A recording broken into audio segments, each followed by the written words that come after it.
اور کہا جائے کہ آگے تم نے جنگ تو لڑنی ہی ہے نا، تو چلو آرام کر لو تاکہ جنگ کے وقت تم لڑ سکو۔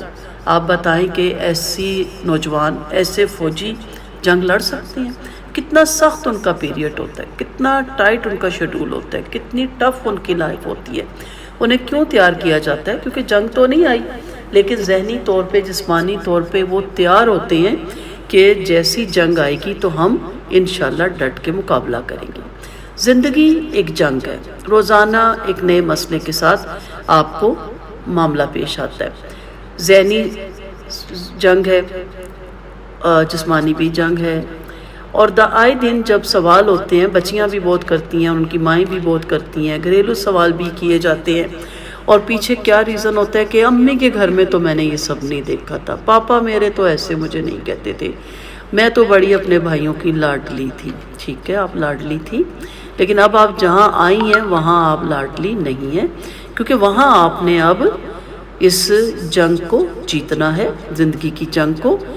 تو اس لیے پیچھے کا جو اثر ہے نا، آگے ضرور آتا ہے۔ اور جو مائیں اپنی بچیوں کو ایک بیلنس میں، یہ نہیں ہے کہ بالکل ہی بیچاریوں کو اور کچھ کرنے ہی نہ دیں اور کہیں کہ ہر وقت تانے دیتے رہے، بیلنس لائف کے ساتھ بیٹے اور بیٹیوں کو پالتی ہیں، تو وہ بیٹے بھی ایک بہترین انسان بنتے ہیں، ایک بہترین شوہر بنتے ہیں، ایک بہترین بیٹے بنتے ہیں۔ اور ہوتا کیا ہے کہ پہلے مائیں ان کو کچھ نہیں کرواتی، بیٹوں کو بھی، اور جب وہ بیوی کے لیے پانی کا جگ یا گلاس بھی لے کے جاتے ہیں تو ہم کیا کہتے ہیں، یہ دیکھیں زن مرید، میں نے تو ان کو اتنا لاڈلا پالا، میں تو ان کو پانی بھی نہیں پینے دیتی تھی، اور یہ اپنی بیوی کے لیے دیکھیں اب جگ بھر کے لے کے جا رہے ہیں۔ بہت سے اس طرح کی چیزیں ہوتی ہیں۔ یہ سب کیا ہے؟ یہ ہم ماؤں ہی کا المیہ ہیں۔ ٹھیک ہے، مثالی ماں کا ہمارے جو ٹاپک چل رہے ہیں اس میں ہم یہی تو سیکھ رہے ہیں کہ مثالی بچے مثالی ماؤں سے ہی پیدا ہوں گے نا۔ بڑی اچھی ایک میں لیکچر سن رہی تھی کہ ایک بتا رہے تھے اسکالر کے، ان سے سوال کیا گیا کہ نماز پڑھتے ہوئے کسی ایکٹرز کا خیال آ جائے، نماز ہو جاتی ہے؟ تو کہتے ہیں ہنس کے کہ میں نے کہا نماز ہو جاتی ہے، لیکن سوچنا یہ ہے کہ آپ کا سارا دن کس کام میں گزرا۔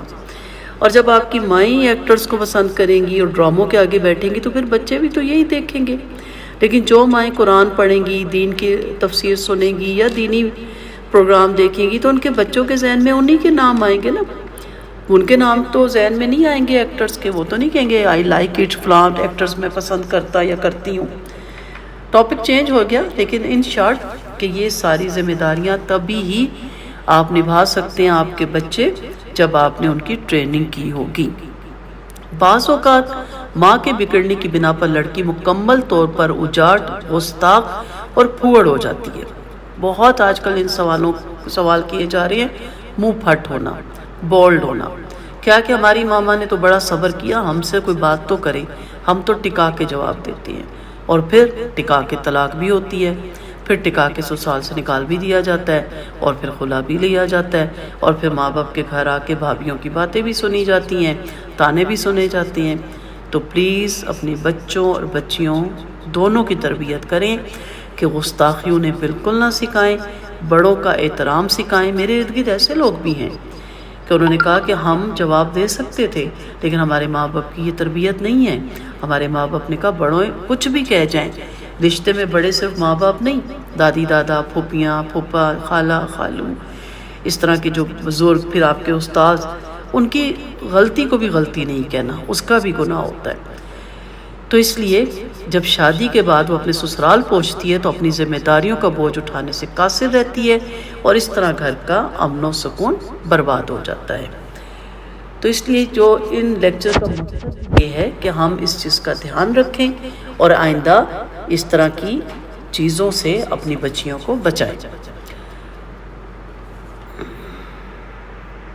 اب ایک واقعہ میں پڑھ رہی تھی کسی کا، کہ انہوں نے اپنا واقعہ لکھا کہ ایک ہماری جاننے والی خاتون تھی جو کھانے پینے کی بہت شوقین تھی۔ جس دن ان کی ساس کا انتقال ہوا اور گھر کا نظام ان کو سنبھالنا پڑا تو انہوں نے جہاں تک ممکن ہو سکا مرغن اور چٹپٹے کھانے بنانا شروع کر دیے اور منگوانے بھی شروع کر دیے۔ ان کی زندگی کا مرکز ان کی صرف ایک بیٹی تھی جس پر وہ صدقے واری جاتی تھی۔ انہوں نے اپنی بیٹی کو خوب مرغن اور چٹپٹے کھانے کھلانے شروع کیے۔ نتیجہ یہ ہوا کہ بڑھتی عمر میں وہ موٹی اور بے ڈھنگ ہو گئی اور اپنی عمر سے بھی بڑی نظر آنے لگی۔ ماں اس کے موٹاپے پر یہ کہہ کر جان چھڑا لیتی تھی یہ تو پیدائشی فربی ہے، اور جب پیدائشی کوئی فربہ ہو تو جنیٹک ہو تو اس میں کیا کیا جا سکتا ہے۔ اور میری بیٹی تو کوئی بھی زیادہ نہیں کھاتی، بیچاری ماں بیٹی کے پیار میں اس قدر اندھی ہو گئی تھی کہ اسے یہ احساس ہی نہیں ہوا کہ وہ اپنی بیٹی کو صرف اور صرف متوازن غذا کھلا رہی ہے۔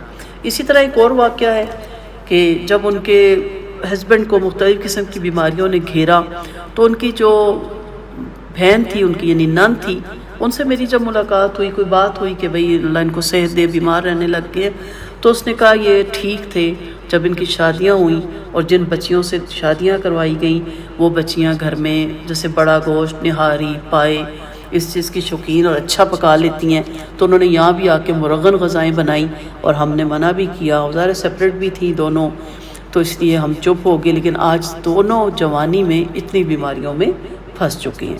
تو یہ سب کیا ہے؟ یہ سب یہی ہے کہ ہم نے تربیت ہی نہیں کی، سادہ غذا سکھائی نہیں بچیوں کو، ہر وقت ہم بکنگ کرواتے رہتے ہیں، ہر وقت بازار سے کھانا آتا رہتا ہے، تو یہ ساری چیزیں ہماری بچیوں کے لیے نقصان دہ ہیں۔